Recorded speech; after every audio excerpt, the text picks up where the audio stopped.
ముందుగా మీకు ఒక ఛానల్ని పరిచయం చేద్దాం అనుకుంటున్నానండి. అది ఇండియన్ సర్వర్స్ యూనివర్సిటీ. ఈ ఛానల్ వాళ్ళు మీకు ఐఓటీ మీద, ఆండ్రాయిడ్ మీద, జావా మీద వీడియోస్ ఇస్తారు, ప్రజెంట్ చేస్తారు. చూడండి, డ్రోన్ అనేది ఎలా తయారు చేయాలో, దాన్ని ఎలా వాడాలో చూపిస్తున్నారు. చూడండి, ఇక్కడ ఒక వీడియో ఉంది, కంట్రోలింగ్ లైట్స్ ఫ్రమ్ ఇంటర్నెట్ అంట. అంటే మీ మొబైల్ నుంచి లైట్స్ ఆన్ ఆఫ్ ఎలా చేయాలో చూపిస్తుంది, అంత తెలుగులో చూపిస్తుంది. తెలుగులో ఇలాంటి ఛానల్ ఇది ఒకటే ఉంది. సో ప్లీజ్ సబ్స్క్రైబ్ అవ్వండి, మంచి నాలెడ్జ్ మీరు తెచ్చుకుంటారని నేను నమ్ముతున్నాను. బాయ్. హాయ్ ఫ్రెండ్స్, మనం ఈరోజు జీమెయిల్లో లార్జ్ అటాచ్మెంట్స్ అనేది ఎలా పంపించాలో చూద్దాం. అంటే పెద్ద ఫైల్స్ అనేది ఎలా సెండ్ చేయాలో చూద్దాం.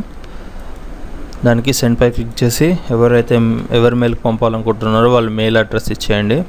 తర్వాత టైప్ చేయండి మ్యాటర్. కింద మీరు ఏం పంపాలనుకుంటున్నారో ఆ మ్యాటర్ టైప్ చేసి ఫైల్ అటాచ్ చేయాలనుకుంటున్నారో అప్పుడు కిందికి వచ్చేసి ఇక్కడ జనరల్గా ఫార్మాటింగ్ ఆప్షన్స్, దాని తర్వాత ఇక్కడ అటాచ్ ఫైల్స్ అని ఉంది కదా, దాని పక్కకి ఇన్సర్ట్ ఫైల్స్ యూజింగ్ డ్రైవ్ అని ఉంటుంది. దానిపై క్లిక్ చేయండి. క్లిక్ చేశాక ఇక్కడ అప్లోడ్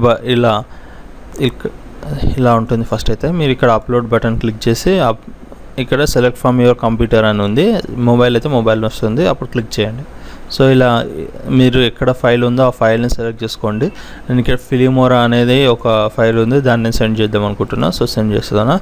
సో ఇలా వచ్చింది. సో నెక్స్ట్ మీరు అప్లోడ్ అని క్లిక్ చేయండి. ఇలా అప్లోడ్ అవుతుంది, ఇక్కడ వరకు వస్తుంది. అప్లోడ్ తర్వాత ఇక్కడికి అప్లోడ్ అయిన తర్వాత మీరు ఇక్కడ చూపిస్తుంది అప్లోడెడ్ అని, అంటే ఇట్లా అటాచ్ అయినట్టు ఉంటుంది. దాని తర్వాత సెండ్ అని కొట్టండి. సెండ్ అని కొట్టడంతో ఆటోమేటిక్గా మెయిల్ అనేది సెండ్ అయిపోతుంది వాళ్ళకి. ఇలా మీరు దగ్గర 100 GB వరకు ఫైల్స్ పంపించుకోవచ్చు. మూవీస్ అయినా, ఫైల్స్ అయినా, వీడియోస్ అయినా, ఏవైనా పంపించుకోవచ్చు. ఈ వీడియో మీకు నచ్చినట్టయితే లైక్ చేయండి, సబ్స్క్రైబ్ చేసుకోండి. బాయ్.